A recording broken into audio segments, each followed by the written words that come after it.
as the working classes were not prepared to govern themselves, would end up in a bloodshed, and also would end up in another totalitarian regime, which actually happened. This was Edmund Burke's predictions. So in Britain, any gathering of people, any publication which could ask for reforms that were necessary, was considered to be revolutionary and dangerous. And consequently, the government overreacted. This was studied in the previous chapters, especially chapter number 5. And consequently, all these reforms, all the changes that were necessary simply because the Industrial Revolution changed everything. It changed ordinary people's lives, in the sense that a country which had been up until that time an agrarian country, people living in the countryside, growing crops for their own survival and also for selling at the local markets, they, many of them, especially because the circumstances in the countryside were also very hard, moved to the cities to look for jobs in the factories. So the countryside society in general got transformed from an agrarian or rural society into an urban society. Most people living in cities instead of the country. So in the particular, in Britain in particular, and as a result of the fact that the mines were in the Midlands, and the population, most of the population lived in the southern part of England, especially in the London area. When the factories moved to the north, especially to be near the mines, especially coal mines, which provided fuel for the factories, well, consequently, a high percentage of the population moved to the north. And consequently, the electoral system became old-fashioned or anachronic, because the system of elections implied that constituencies, like electoral districts, elected MPs, members of parliament. And these electoral districts had been created according to the population in the Middle Ages. And in the Middle Ages, most people lived in the south, but the Industrial Revolution had caused a shifting of population from the south to the north. And consequently, many towns and sometimes cities in the south became actually ghost towns. And on the other hand, there were many small towns, new towns in the north, and also towns which ended up being huge cities. But as the electoral system had been designed with a different demographic map, well, this was completely unfair. Towns with no population could send their representatives to parliament, and on the other hand, huge cities like Leeds or Manchester in the north did not have any representation at all, because the system had been created with a different demographic map. So The Industrial Revolution had changed society, had changed the economy of the country, and also had changed the social classes. Because for the first time in the history of England, sometimes we can also speak about Britain, but most of the factories were in England. For the first time in history, a new social class uh, appeared, emerged with enough power to challenge the ruling landed aristocracy. In the Middle Ages, the main source of can you hear me? Yes, mister. Yes. Okay. For many centuries, and I would say for up until the modern times, up until industrialization, the the source of wealth, the only source of wealth was land, the ownership of land. And so land was um, connected to economic power and connected to political power, to the extent that in Britain, only those who possessed, who owned land, could vote, could elect, and they could be elected. So land was the source of wealth and power, and consequently power. The Industrial Revolution changed that balance of power that had been unchallenged for thousands of years. And for the first time, a new group of people, the factory owners, had started to make money, had started to have economic power, but simply because they did not have land, they were not landowners, they were factory owners, they lived in cities, but they were millionaires, they could not vote. They were excluded from the electoral system. This group is sometimes referred to as the bourgeoisie. The bourgeoisie would be la burguesía, or in some other sections of the book, you are going to find the label the middle classes. But you have to be very careful in understanding the context in which this label is used.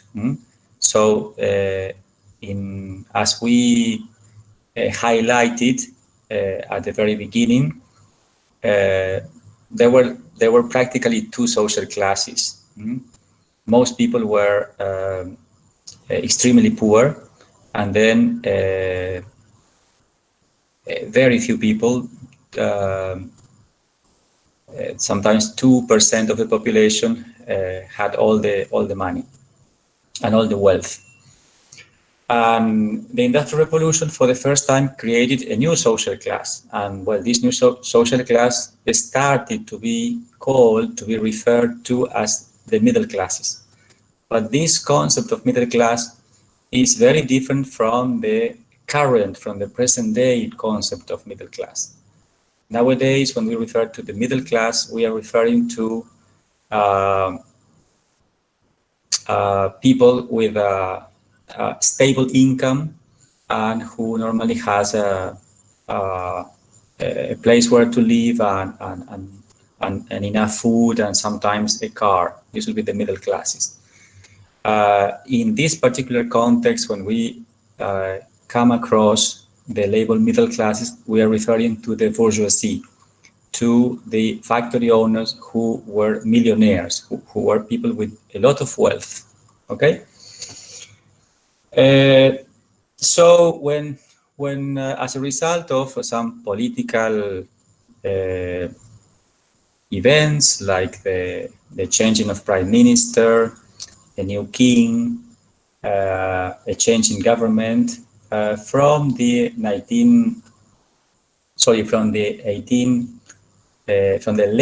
1820s. Those ideas that the ideas of reforming the system, of changing some things, started to be considered, not accepted in a very straightforward way, but simply to be, they started to be debated. In the past, they were simply ignored because they were considered revolutionary ideas, and consequently they were not even considered in parliament. So that is this is the period known as the era of reform. And of all the reforms introduced, there's one reform in particular that we must remember, and that is the Great Reform Act of 1832.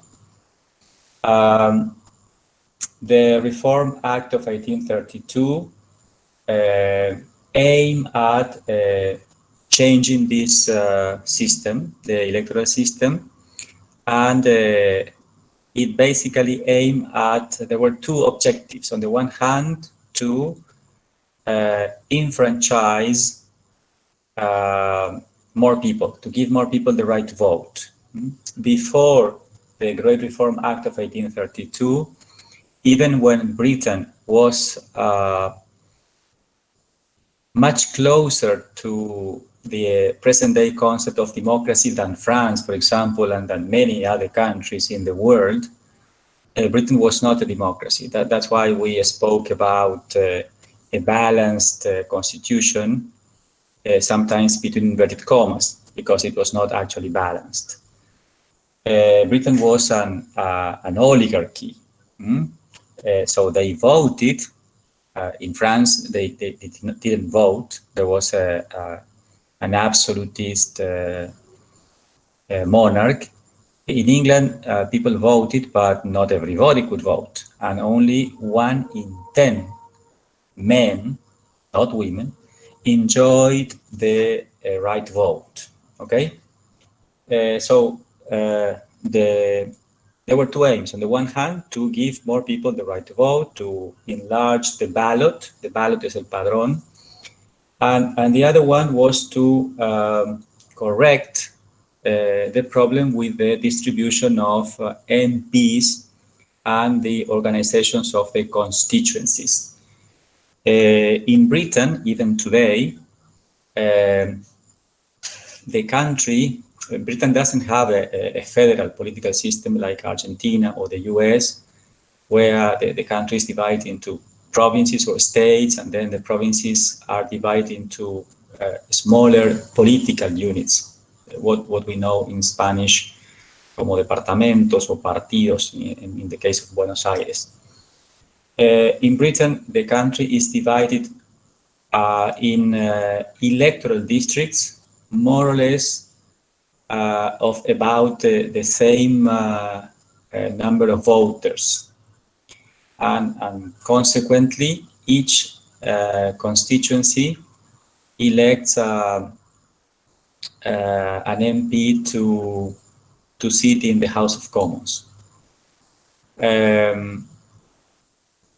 Well, as it was pointed out earlier, the southern part of the country, which used to be the most densely populated part of the country, nowadays had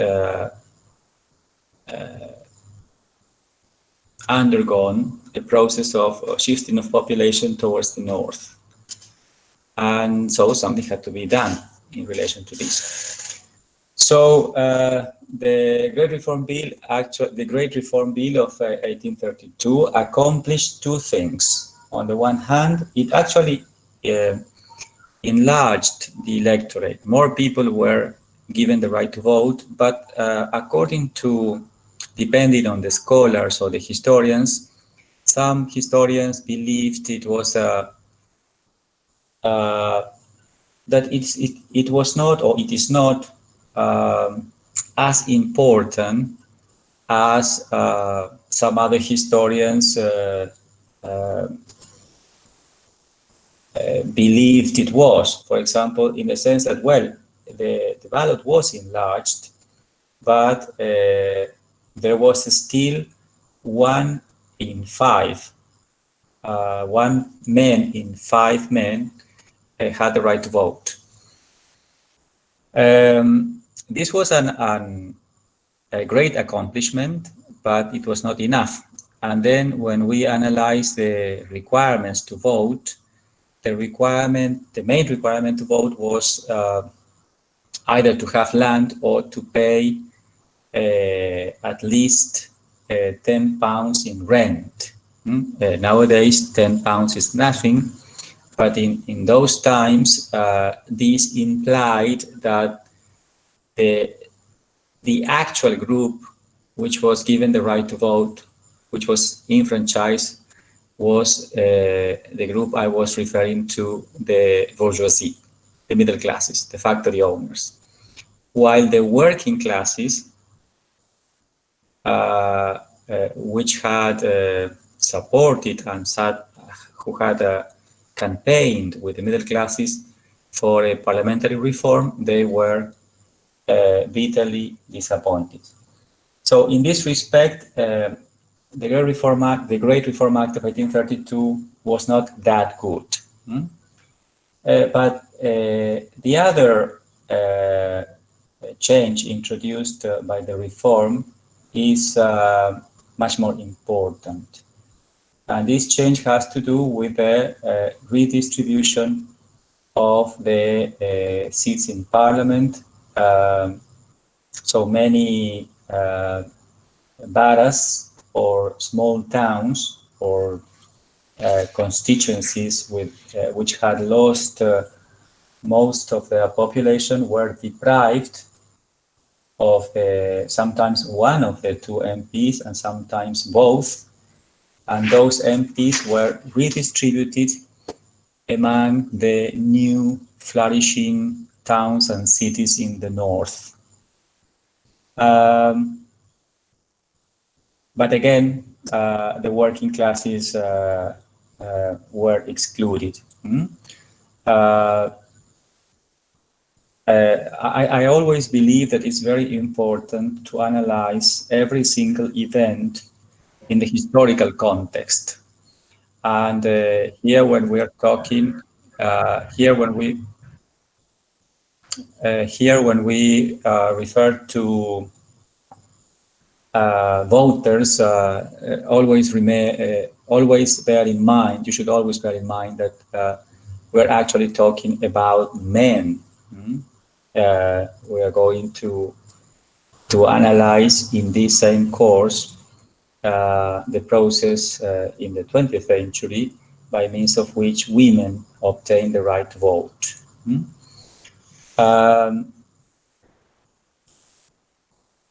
Okay, so in a few words, the Great Reform Bill was great for the middle classes, for the bourgeoisie, because they did obtain the right to vote, even when the structure of the House of Commons did not reflect this change in the number of MPs, because for many decades after the reform of 1832, most of the members of the House of Commons continued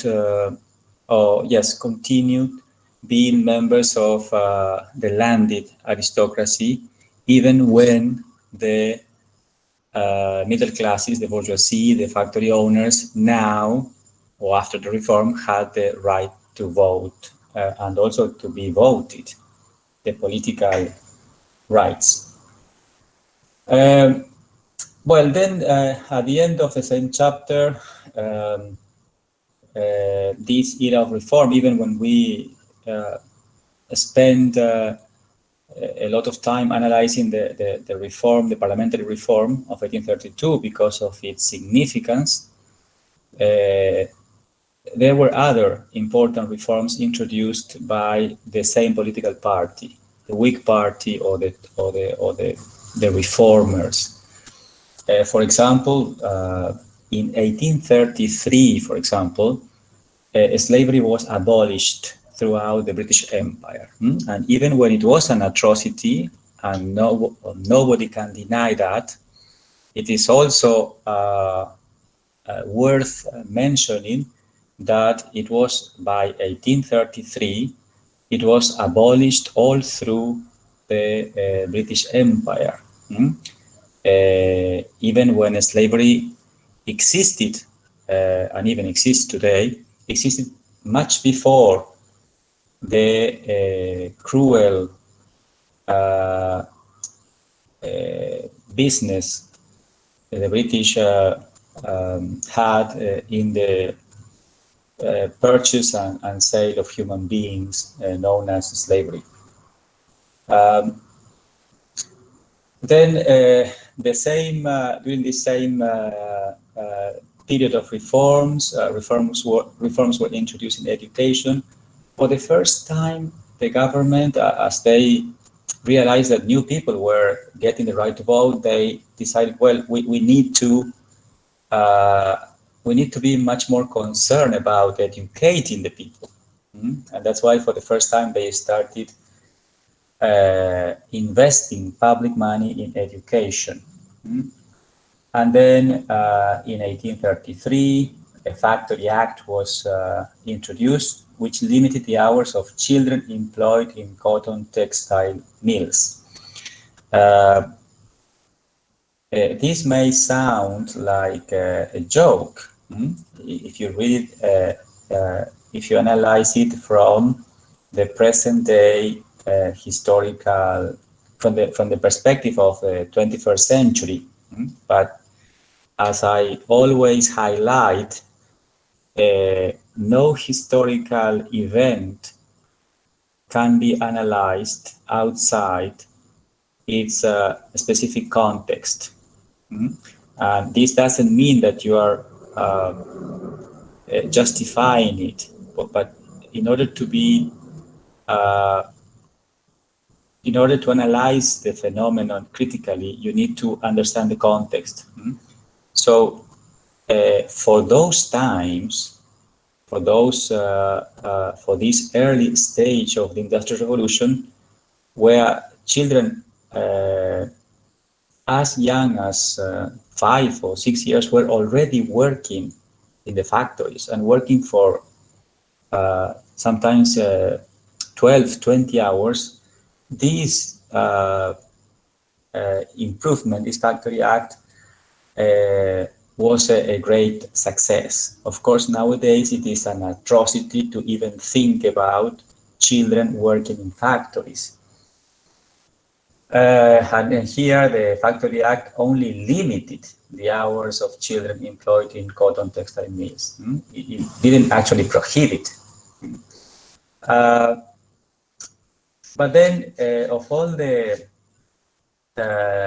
measures, all the reforms introduced by the Whig Party in this period, the most controversial one was the introduction of a new poor law. Again, the analysis of the new poor law, in some way, when you read it, you're going to see that the controversies around that are even present-day controversies. What to do with the poor? Is poverty the result of laziness, or is poverty the result of lack of opportunity? What should governments do with poverty? Should the government give people money in the form of welfare programs? Or should the government, I don't know, think about some other ways of helping the unprivileged. And this is what happened here. So the Whig Party introduced a reform known as the Poor Law Act, which changed drastically the way in which poverty was handled. Then we are going to analyze it in much more detail in the following chapter.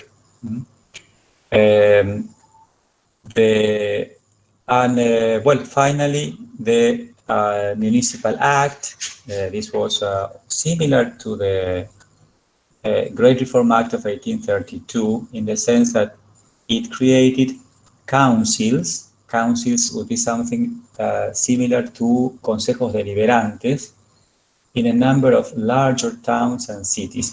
This was important because, it was important because for the first time, local governments started to be, or at least to move towards a kind of democracy.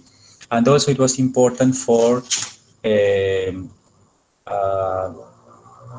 radical politicians. That is to say, for example, those politicians who did not conform with the established order of the Whig Party and the Tory Party. They could have a more accessible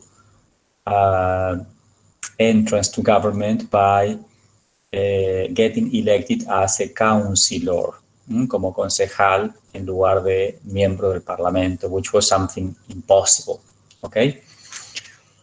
And then, another area where this Whig government introduced important reforms was in religion. Some of these reforms were, I don't know if they were actually introduced because they believed there was some unfair legislation, but or maybe because the circumstances or the context in some way forced the government, the Whig Party, to introduce those changes, especially what was taking place in Ireland. The Tide War, that was a rebellion in Ireland of the Catholic majority, which was obliged to pay an amount of money. This is what we know, something similar to como especie de impuesto, limosna, to support the Anglican Church. So most of the people were Catholic, but as Catholicism was prohibited, they had to pay, like, to support the Anglican Church, the official church. When we speak about the established church, we mean that the church that is considered to be the official church of England, and the official church and the church which gets economic support from the government. So in England, but in Britain, no, in England, not Britain, in England, the established church is the Anglican Church of England, which is a branch of Protestantism. So if we have a look at the religious picture of England, we can describe the official Church of England, Anglicanism, then Catholicism, and then a third group would be formed by the rest of the Protestant churches, which did not conform with the official Anglican Church of England. So normally we speak about three groups. The Anglican Church of England, or the established church. In Argentina, the established church would be the Catholic Church. It's the official church, and is also the only church which gets money from taxpayers, which I personally disapprove of. I think that our country should follow the American model, where church and state are completely separate. in America, no church gets money from taxpayers, from the state. This has, from my perspective, two important gains or advantages. On the one hand, it cuts all the links between political power and religious power. In Argentina, this need on the part of the Catholic Church to get money from the state and consequently from the government of the day has implied that the Catholic Church has been accused, as I don't know, sometimes with some evidence of having been either involved or at least of having silenced, of having remained in silence, that's more properly expressed, when governments were committing atrocities like the military governments, or also when there were evident acts of corruption. And why? Well, because they simply, the bishops in Argentina get a salary from the state. This does not happen in the US. But so in the US, there is a complete separation of church and state. In England, England is more like Argentina. So there is established church, the Anglican Church, and in those times, in Ireland especially, in Argentina, there is not much a controversy in Argentina. The controversy arises from time to time, but it's not a burning issue, because in Argentina most of the people are nominally Catholic. So most people simply don't care about that. And of course, it's something completely unfair for non-Catholics, because those who profess other religions, like, I don't know, the Mormons, the Jews, or any other creed, they have to pay taxes to support a church which is not theirs. Well, in Ireland, the situation lead to violence. Why? Well, because in Ireland, unlike Argentina, the majority of the people were Catholic, and they had to pay for the maintenance of a church that was not their church. And to make matters worse, this church represented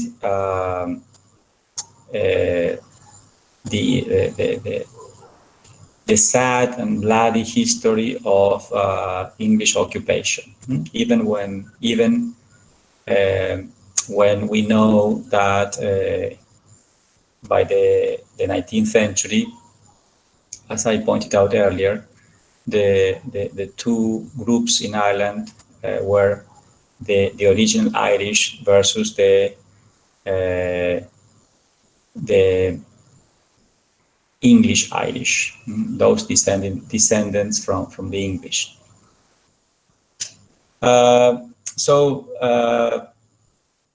The religious problems in Ireland affected religion in England, and when there was a kind of revolution in Ireland, the Prime Minister of the time decided to pass an act, a Catholic emancipation, giving the Catholics the right to vote, and these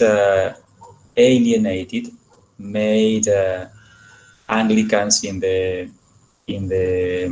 England to make them angry, because they thought that the next step would be to disenfranchise the Anglican Church with all its privileges in England.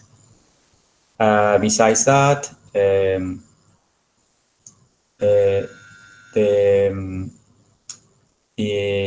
the other group, the nonconformist,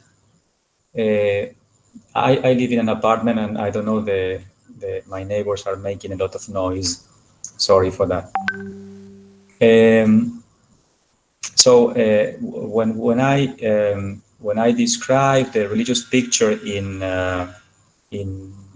England, I mentioned the Catholic, the Catholic minority, of course the Anglican Church of England, the established church, the official church, and then I referred to the non-conformists. The non-conformists, all the other Protestant churches, they were Protestants in the sense that they were born out of the Protestantism, and uh, they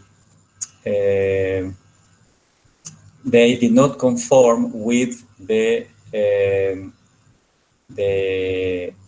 rules established by the Anglican Church of England. So this is only an umbrella term to refer to other churches, also Protestant, but not part of the Anglican Church of England. And this group includes lots of people from like the Puritans, the Quakers, etc. A large number of religions that we're going to see in much more detail in other sets of the program.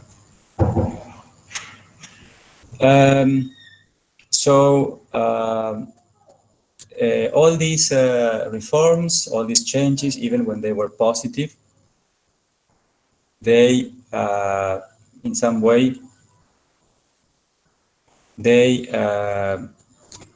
disrupted the image of the government, and so consequently, in 1841, when there was a general election, the party in government, the Whig Party, was defeated, and the Prime Minister had to resign.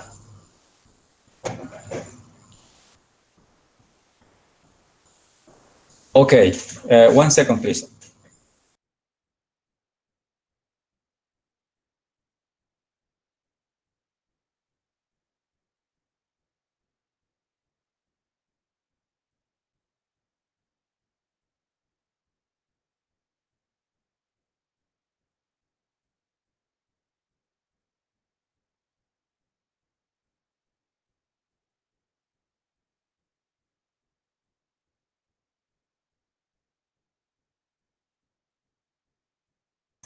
Okay, I had to talk with my neighbors. So let's go on. So with this, we finish with chapter 6, with the defeat of the Whig Party after the general election and the arrival to a political scenario of a new politician. And remember what I said before, that even when after the Great Reform Bill of 1832, the middle classes had obtained the right to vote, this change, this reform, was not reflected in Parliament. That is to say, most MPs continued being members of the landed aristocracy. But now we are going to see a change with the appearance into politics of Robert Peel. Robert Peel was a completely different politician, coming from a different background. Even when he was a Tory, a member of the Conservative Party, he's considered to be the founder of the Conservative Party.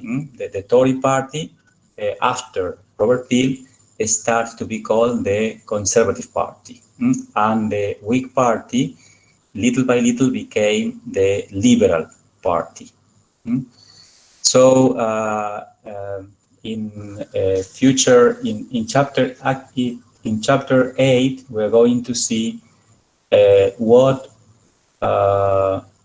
way Robert Peel changed his party, not only his party, but the party system in England. Okay. But this is going to be analyzed in more detail in chapter 8, because in chapter 7 we are going to see the same period, 1832 to the 1840s, but not from a political perspective. This is what we've been doing up until now, but we're going to analyze some other aspects of these decades, like more social aspects, or more study more focus on the social consequences of industrialization. We said when we talked about in the previous chapter about the Reform Bill of 1832 and all the political reforms and the political parties, we said that the working classes in some way felt betrayed because they had supported the middle classes in their campaign to reform parliament, to change the system of election, but in the end, the middle classes obtained the right to vote, but the working classes were not enfranchised, and so they feel betrayed. So that was one element to take into consideration to describe the feeling of unrest and anger in society. Apart from that, there was it was actually the major economic depression between 1837 and 1842. You know what an economic depression is? It's what we're actually having now in Argentina. When there is either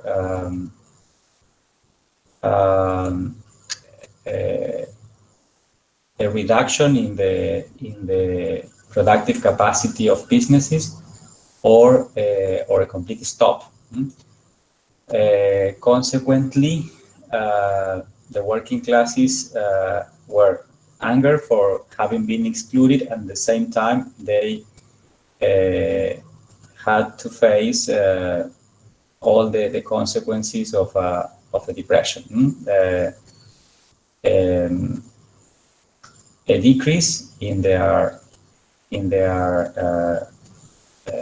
capacity to buy things with their salaries, and also unemployment. Unemployment directly affected and still affects working classes.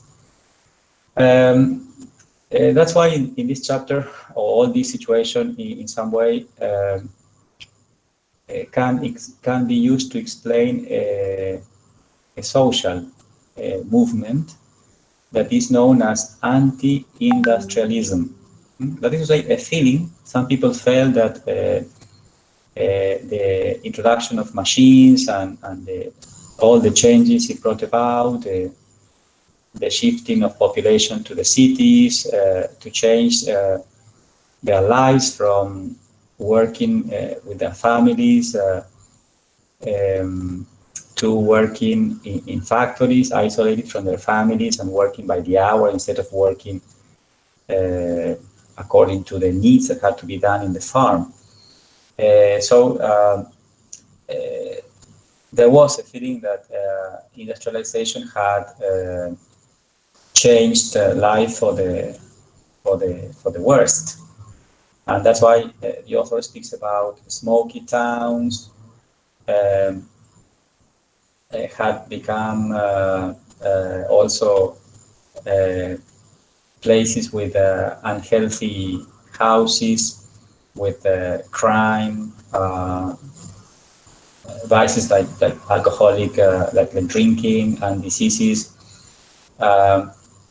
and this is a cruel and real description of the social consequences of industrialization. It is true, but as Pew himself points out, it would be a mistake to overlook the social evils of rural England, which generated as much conflict and hardship as industrial society.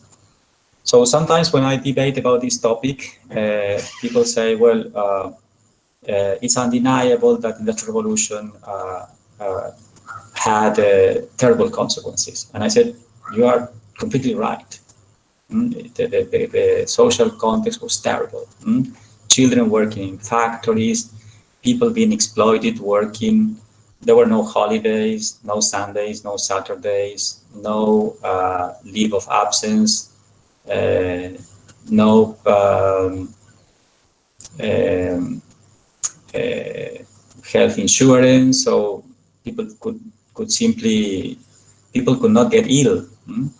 And the working conditions were deplorable. People working in mines or in textile factories, breathing all these polluted air, and that's why there are studies about the high percentage of people dying of lung diseases, and of course malnutrition, cholera, but all the health problems that you can imagine in such a terrible context. People living in slums. So all the, not only London, but all these industrial towns were like huge slums. Slums, como villas miserias. Well, nowadays many things have not changed that much. So this is true. This is true. But what is wrong is to believe that before industrialization, everybody lived in a peaceful society, in farms where everybody lived happily with their families, with everything they needed to eat and to have happy life. This is not true. This is not true. Life before industrialization was also very hard, very difficult. People simply starved to death. Life was difficult in general, and inequality was also present. There were landowners who simply owned the land, and they exploited the workers in the same way as the factory owners exploited urban workers. So when we analyze any historical event, we have to analyze the data, and then we have to compare it with something. So whenever somebody brings up a topic and says, this is the most terrible moment in history, and I said, compared to what? Compared to what part of history? Okay. And so when we analyze industrialization, it is true, people were exploited, the conditions were terrible. But before industrialization, in the rural world, before the emergence of industrialization and the free enterprise ideas, people were also exploited in the farms. Landowners exploited workers. So only those, there was a nobility and social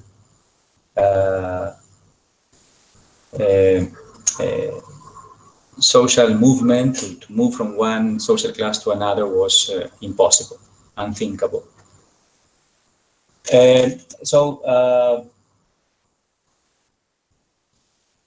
So some people blame the factories of like nowadays. Some people are blaming social networkings about or the mobile phone or the internet, about the fact that families nowadays don't actually talk, or even friends don't actually talk, because sometimes you meet up with friends to celebrate whatever, your day, your birthday, whatever, and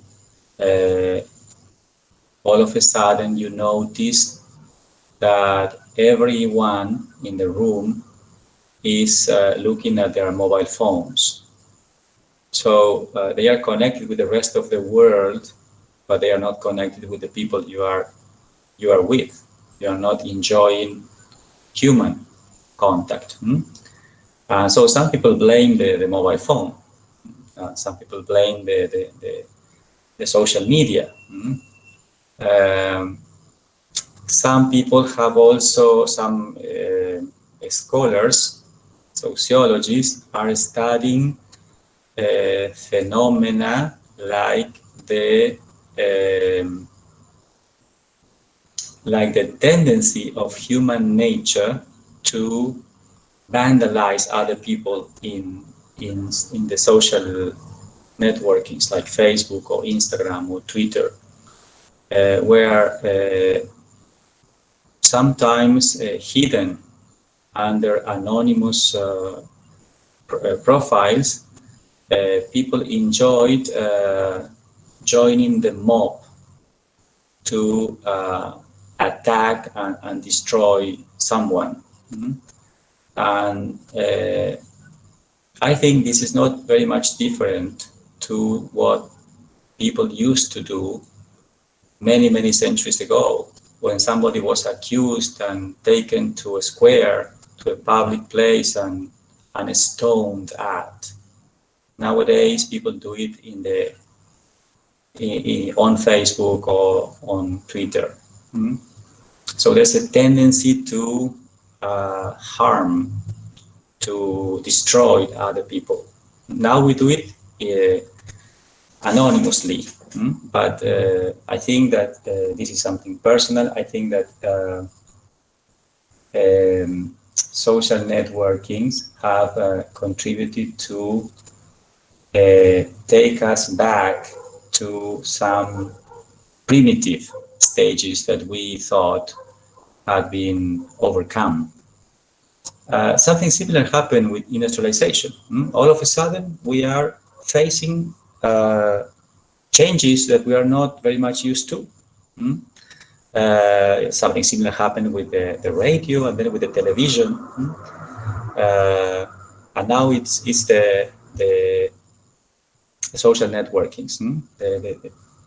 To what extent are we, for example, disclosing personal information?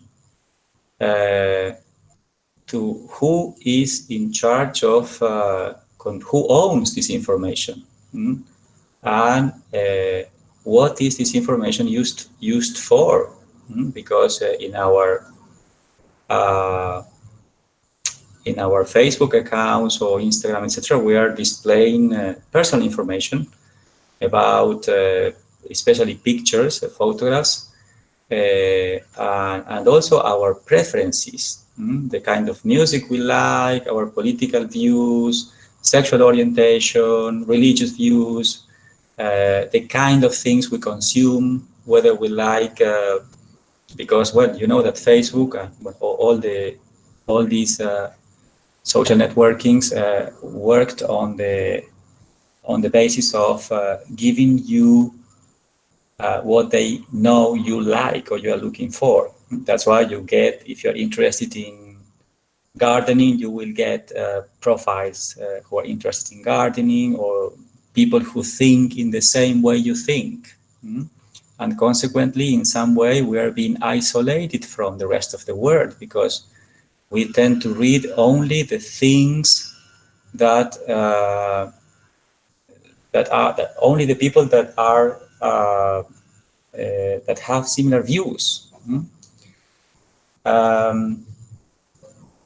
Okay, so something similar happened with anti-industrialism. People, in some way, started to blame the machines for all the changes, for the social, economic, and changes in values. And then we'll move on now to the New Poor Law.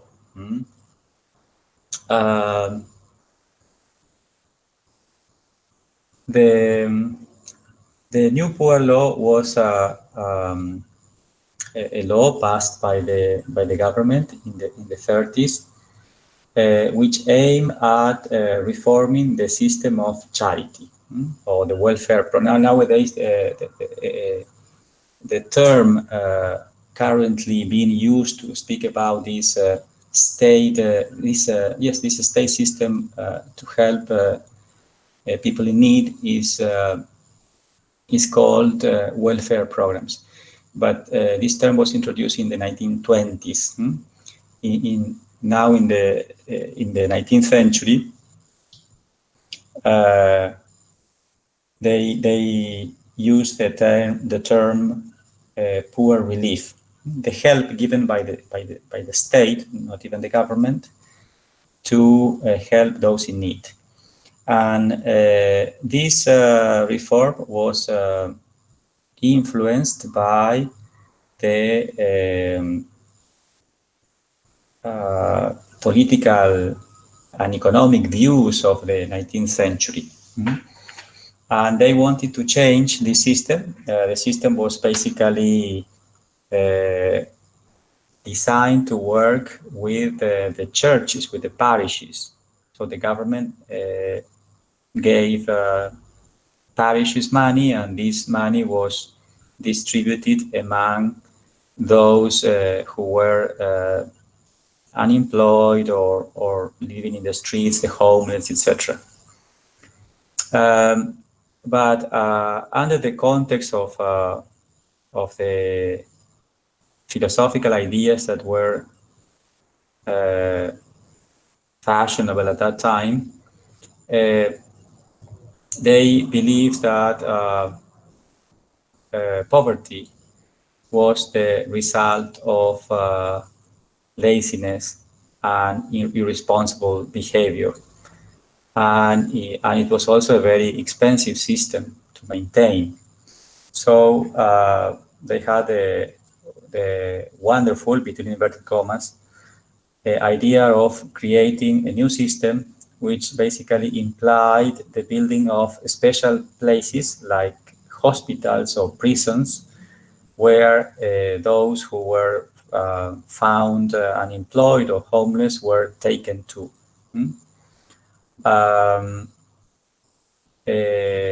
These places were called warehouses. They were literally like prisons, where inmates wore uniforms, and sometimes husband and wives were separated, and the living conditions in the workhouses were much worse than living in poverty outside. Even when another problem of the poor law was the fact that it had been designed in order to cater for social problems or the problem of poverty from the perspective of analyzing a stable problem. So there were guardians who were looking for people who were unemployed, and they had to go through a test. And if these people could not prove that they could afford to feed themselves or their families, they were simply taken to the workhouses. So some people were in some way forced to accept lower wages in order not to be unemployed, because being unemployed implied being taken to the warehouses. The system was very unpopular, to the point that it was not fully implemented in the country. Not all the workhouses that had been planned were actually erected. And also, it was very difficult to implement in the north, because in the south it was quite easy, because it was a more agrarian society, where it was quite easy to spot those who were living in poverty. But in the north, in the more industrialized north, poverty, or moving beyond the poverty or the line of poverty, sometimes was something that fluctuated according to the market. So there were sometimes periods of industrial booming when people got paid relatively well, and sometimes there were periods, sometimes a few years, where due to these fluctuations there was a labor shortage, and also people were very poor.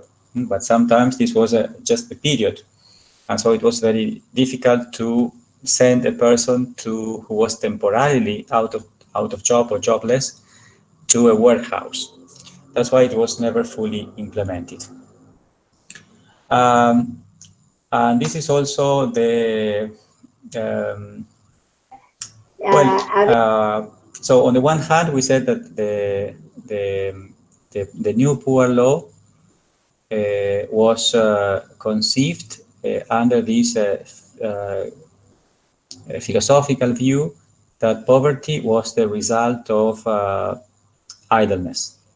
This view is going to be changed at the end of the century.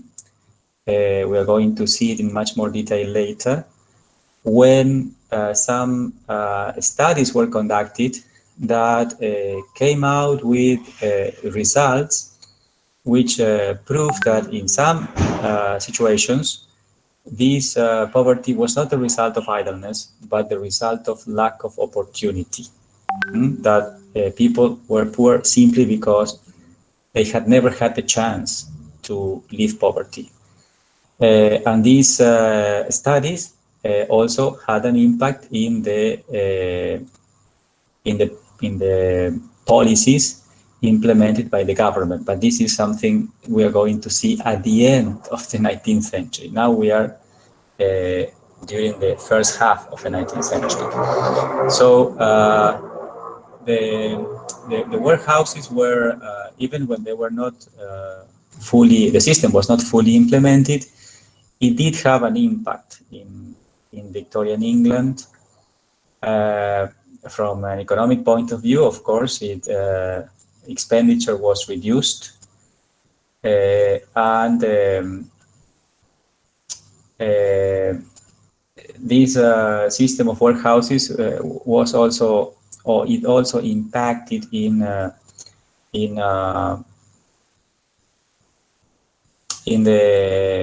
some literary authors like Charles Dickens, for example. I'm not an expert in literature, but if I'm not mistaken, the early part of the 19th century, you may correct me, coincides in literature with Romanticism. And so literature can clearly show you how people react to or how people behaved towards reality. So there was poverty, there was a terrible world of inequality and terrible living conditions, and literally men and sometimes women chose two different paths towards expressing their literary genius. On the one hand, the romantic poets, they moved to the Lake District, where they devoted themselves to highlight the beauty of the flower, the lakes, the rain, the rainbow, etc. And this was taking place at the same time when Charles Dickens was writing his novels describing life in the workhouses and life in the industrial cities. So Charles Dickens, of all the few authors that I have read as a student, the one that I remember describes very fairly, according to historical data, what was taking place in those times is Charles Dickens. Oliver Twist, I think, is one of his novels. But if you have read any of those, well, this is exactly or if you have watched, because I think some of them have been made into movies. They describe the terrible living and working conditions of the time. Then we go to trade unionism. When we think about trade unionism, unionism is los sindicatos, los gremios. We may think that as industrialization took place first in England, well, consequently, we may assume that unionism was born in England, or that it was easily built up in an industrial context where people were exploited, where consequently we may think that this gave way to groups of workers organized in order to demand for better working conditions, higher salaries, and so on and so forth. But this is not true. It took union leaders or trade unions a long time to establish in England. Or even to organize strikes. The most serious problem they had was lack of funding. And then another aspect of this failure, or this very weak beginning of unionism in England, may be explained in the fact that the experience of trying to organize workers, all the different organizations that you can have a look at on page 58, they demonstrated that it was very difficult to organize, to recruit workers in different trades, or even men with different skills in the same industry. It was very difficult. There was, however, one area where workers organized more easily, and that area was in the area of skilled workers. Skilled workers, well, simply because as they could not be easily replaced, they had a more or a stronger power of bargaining with the factory owners, and consequently, these first unions of skilled workers proved to be much more successful than the previous attempts. So unionism was not as strong in the 19th century as many people might think. Of all these movements, probably the most important one is Chartism, in numerical terms. It reached its momentum more or less at the end of the year late 1830s. It mobilized hundreds of thousands of men and women. In general, they were peaceful protests. There were some violent protests, but in general, they were peaceful protests. Another element that characterized Chartism was that the number of followers fluctuated according to economic crisis. That's why the movement has been sometimes referred to pejoratively as night and for question. But when you analyze it in much more detail, you are going to see that this movement actually had a much deeper impact in the future conquest than we may think of just by analyzing the moment, the phenomenon in this particular context. The movement, Chartism didn't have an ideological program. When we speak about ideological program, we mean that it did not have a political view. It could not be called socialist or liberal in ideas. But they did have a very clear set of, a very clear agenda, or a very clear set of demands. They were campaigning for this. And all these objectives or aims of Chartism can be summarized in a document known in history as the People's Charter. The People's Charter. The People's Charter was drawn up in 1838, and the charter listed 6 aims. So this is important. These are one of the few aspects of the syllabus that I normally ask students because it's very important. Not because these aims were actually accomplished in the first part of the 19th century, but because of the impact these aims had in the long term.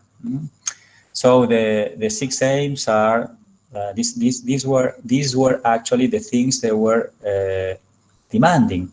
Universal suffrage, voto universal. Imagine,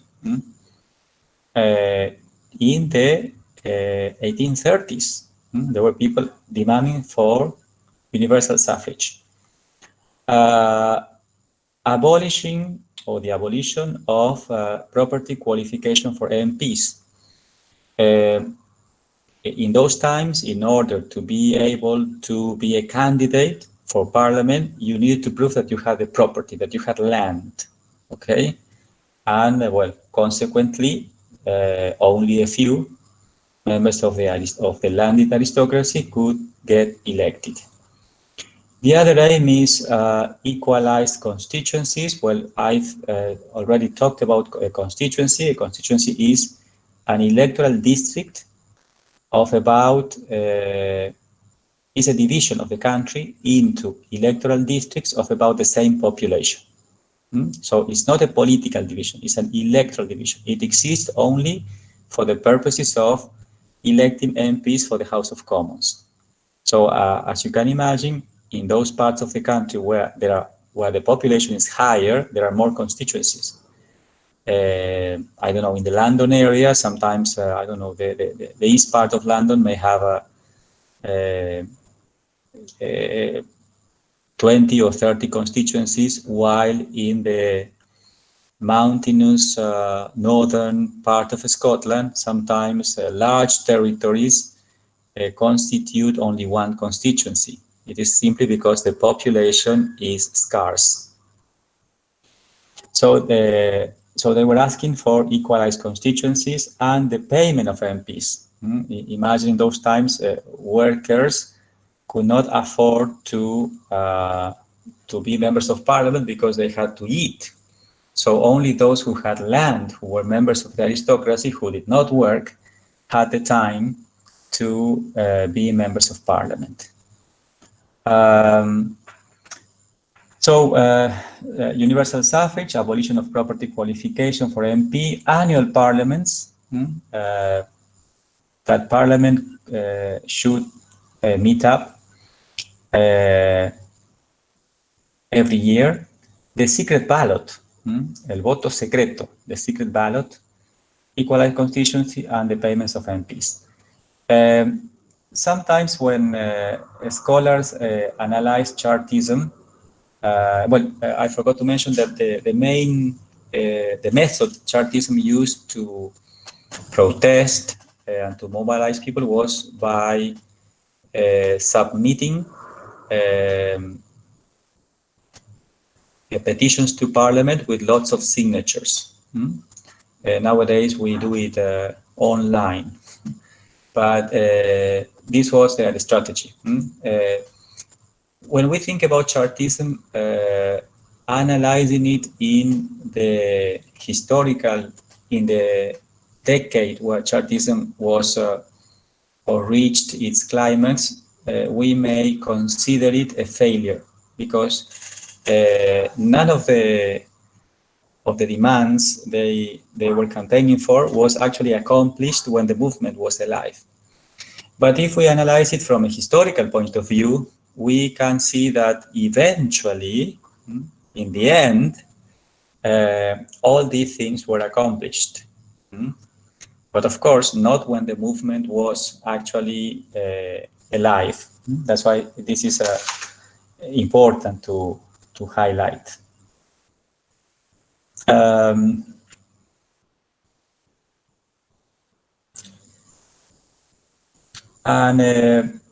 Well, to finish up with chapter 7,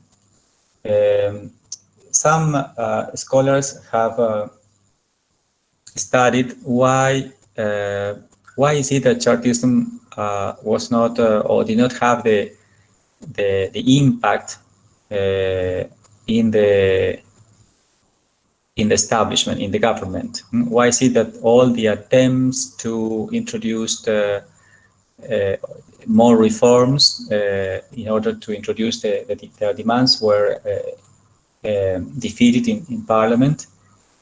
Some historians believe that the fact that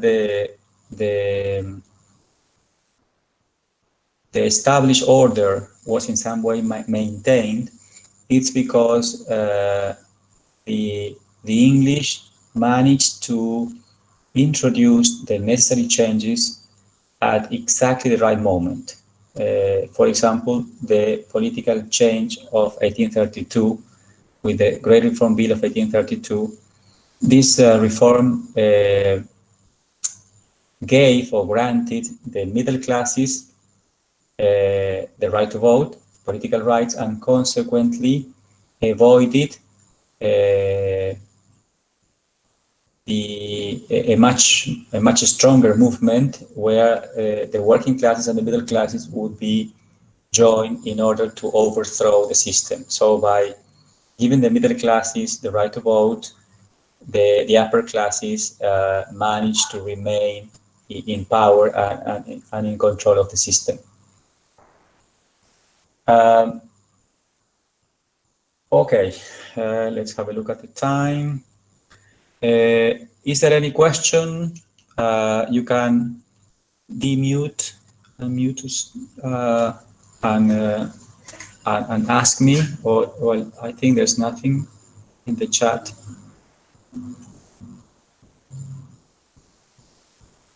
Is there any question about what we've been talking about?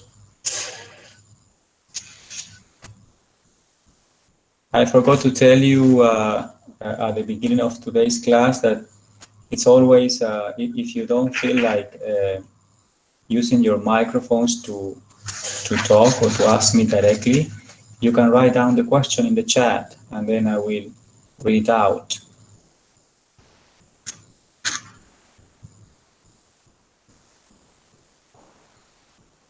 No questions?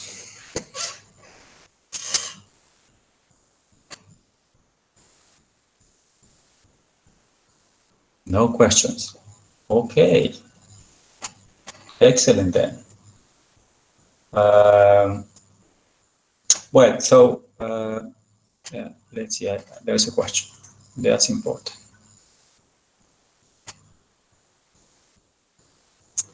Well,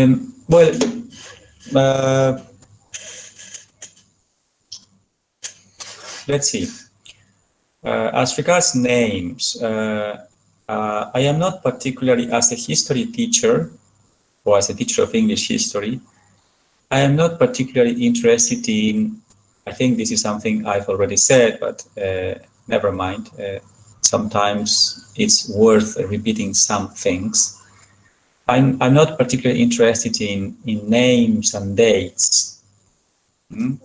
I'm much more interested in understanding critically historical phenomena or events rather than remembering names. However, having said that, there are just a few names that you cannot ignore. Um, for example, somebody who you should remember now is Robert Peel, for example, the one we are going to analyze the following British Prime Minister, because we even speak about Peel-lite conservatism, and I like asking students this question: what does Peel-lite conservatism mean? If we add an adjective to conservatism, it implies that the adjective is in some way modifying the noun.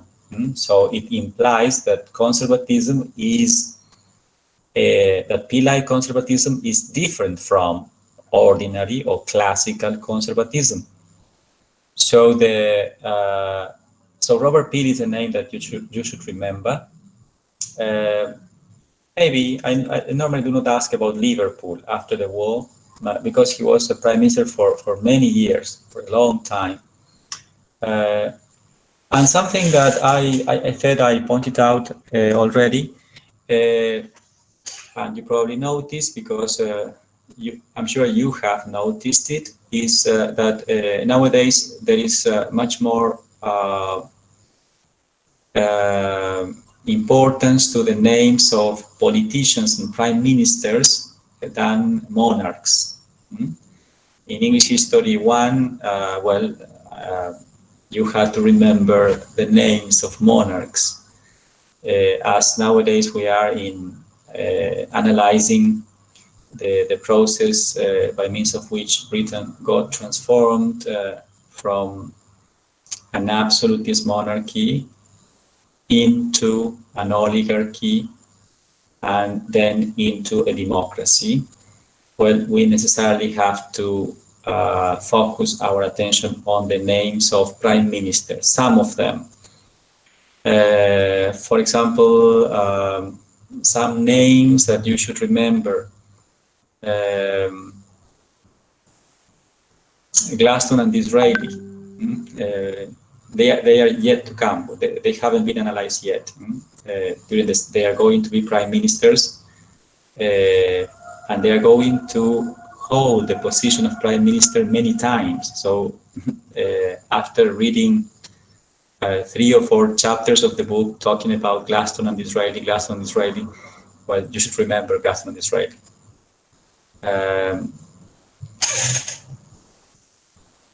Let's see another question. Can you explain the concept of exclusive dealing? Does it mean that Chartists exerted pressure upon shopkeepers by refusing to buy their products unless they support Chartists? Exactly, that's the meaning. Yes, that's the meaning. Because Chartism was a working class movement, and working classes didn't have the right to vote, and consequently they could not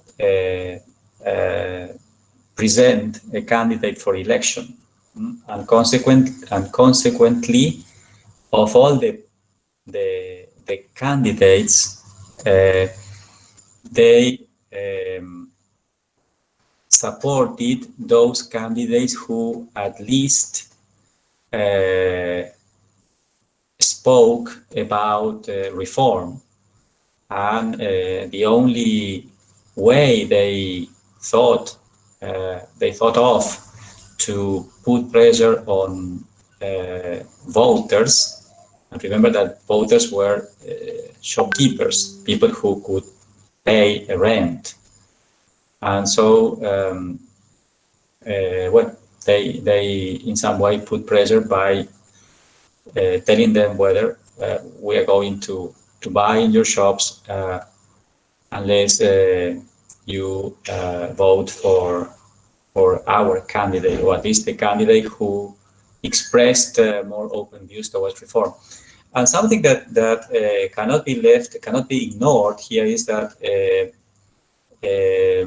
voting, the ballot, was the actual process of voting was by raising their hands. It was only during the second half of the 19th century that we are going to that the secret ballot is going to be introduced. So it was very very easy to put pressure on something, because then you could see in these assemblies who this person actually voted for. Nowadays, it would be impossible. Yes, because, well, due to the secret ballot, I can tell you, well, I'm going to vote for your candidate, but then nobody knows.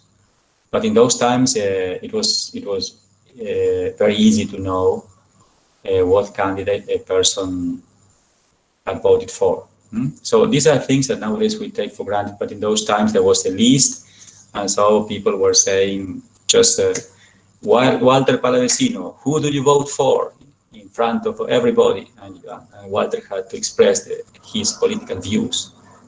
And so as these reforms were introduced, as more people were enfranchised, they realized that the secret ballot was a need, that it was impossible, or that it was very dangerous, or that it was a system of coercion to let people express their political views in public.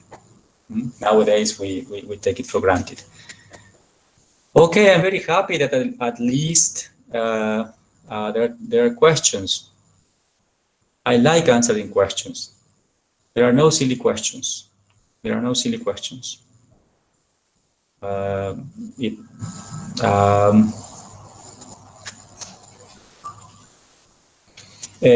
Number 8, you can go on submitting questions if you feel like it. Okay, we have to stop. I'm going to speak very briefly about, just to introduce the topic of free trade. In previous chapters, and it also has to do with the video I uploaded about the Industrial Revolution and about free trade. I'm going to upload, before I forget, there's something important to tell you. Next week, I don't know if you know, but you should know, that the School of Humanities, you can say School of Faculty of Humanities, school is in America, faculty in Britain, is going to introduce the virtual final exams. And according to the protocol they have designed, the authorities have designed, no more than 6 students can sit for an exam at the same time, and consequently this might lead to the rearrangements of the boards. So an exam could start on Monday morning, and then if there is a problem with the internet connection, or if there are more than 6 students at the same time, if the written part takes longer than expected, okay, for all the possible unthinkable reasons, for many of these reasons, it may happen that an exam that in the past used to be carried out in the mornings now could be postponed to the afternoon or to the following day. Consequently, we are not going to have classes next week, but I'm going to upload a video with questions about, the video is going to be about Adam Smith and Adam Smith ideas, and this is intimately connected with free trade and the free trade theory. Those of you who have been my students before know that in my class I always try to compare political and economic theories, and when we analyze free trade or Adam Smith ideas expressed in the Wealth of Nations, we normally analyze it by comparing them with previous economic theories like mercantilism, and with future economic theories like Marxism. So nowadays we're analyzing free trade. So I'm going to upload a video with questions for you to think of about Adam Smith.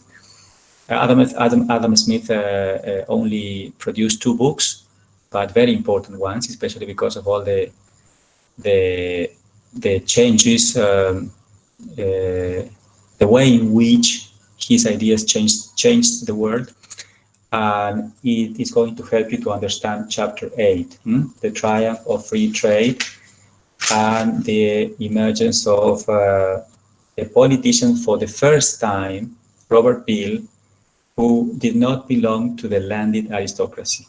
He was not a working class prime minister, don't be mistaken, but he came from a different background. And as he came from a different background, he's going to govern differently, and that's why the title of the chapter is The Triumph of Free Trade, because up until now, or when we started analyzing the post-war policies followed by Liverpool, we said, well, Liverpool was liberal in some way, economically speaking, because liberalism or free trade actually implies the lifting of duties or taxes. That is to say, to open up the countries to the exchange of goods without any restrictions, and in some way to avoid all the regulations. And so we said that Liverpool was a contradiction, because on the one hand, he introduced policies towards the liberalization of commerce, that is to say, the lifting of regulations and the lifting of taxes, duties. But on the other hand, he introduced the Corn Laws. And the Corn Laws was exactly the opposite, it was a protectionist law. And why? Well, because the Corn Laws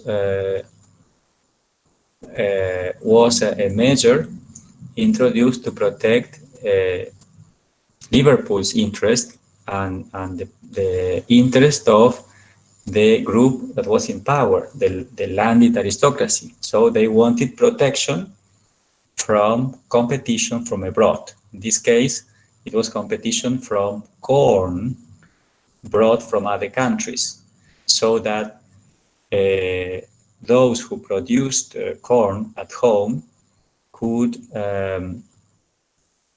increase the price of corn and consequently of wheat, and consequently this had an impact in the price of bread and so on and so forth. So free trade actually implies this.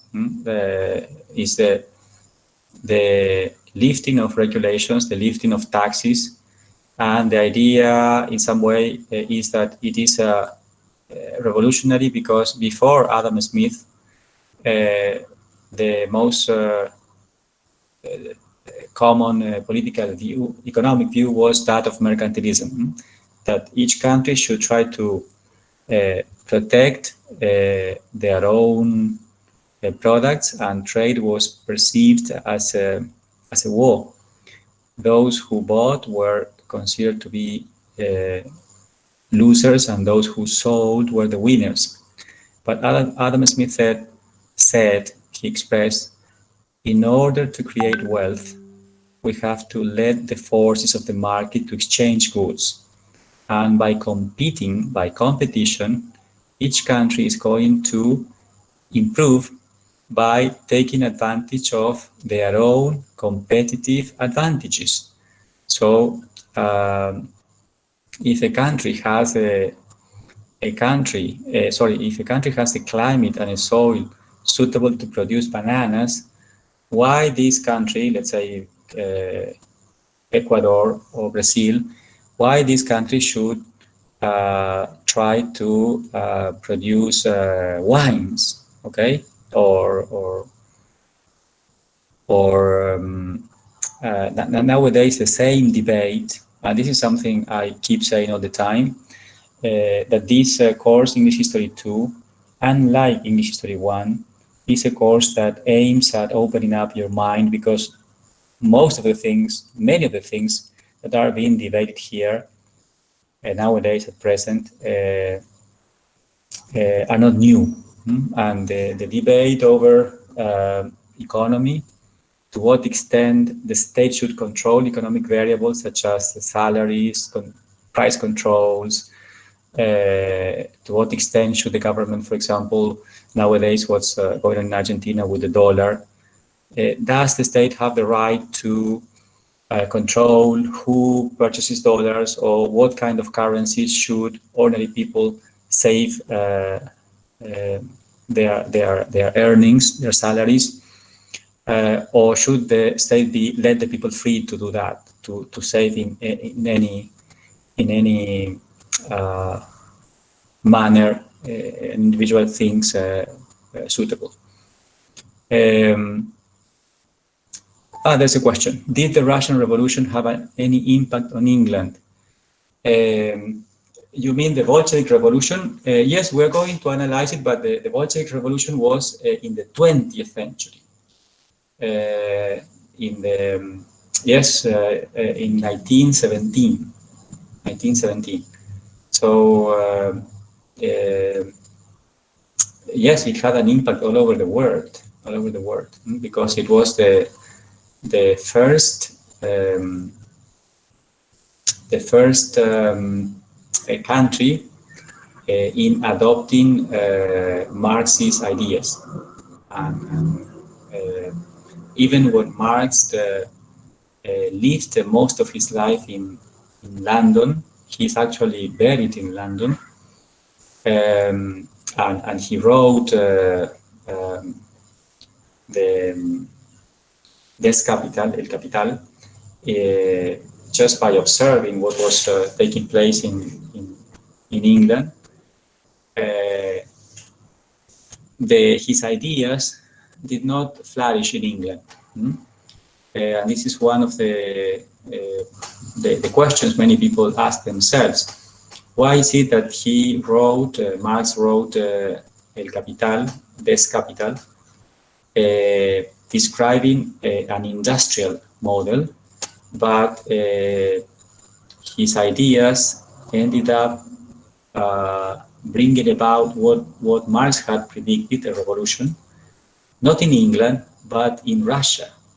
And Russia was not an industrialized country, it was an agrarian country. And then something similar happened in China. China was an agrarian country with Mao Zedong.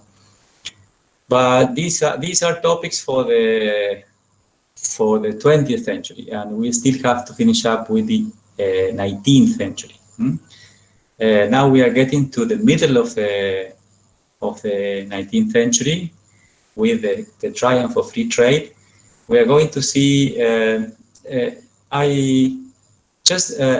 Get yourselves the challenge of thinking about why the author chose this title, The Triumph of Free Trade, El Triunfo del Libre Mercado. What happened here? Because we have already read that before 1841, Adam Smith's ideas had already been introduced little by little. Even Liverpool and then all the subsequent prime minister had started to lift up taxes on products from abroad and to open the markets to competition so that consumers could get cheaper products. Why is this title suitable for a particular event, for Robert Peel's premiership? Okay, that's all for today. I'll upload a video for next week. We are not meeting on Monday. I think Sebastian has phonetics on Friday, and I don't think he's going to make it because phonetics is on Fridays, the exams, I mean. And so you're not going to have classes next week. But those of you who are not sitting for exams, I think you should use this valuable time, this free time, to go on reading, so that we can go faster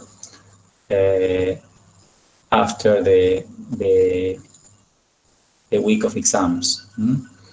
We tend to go or to analyze the first sets in the syllabus very thoroughly and slowly at the beginning, because first of all we want you to first to see the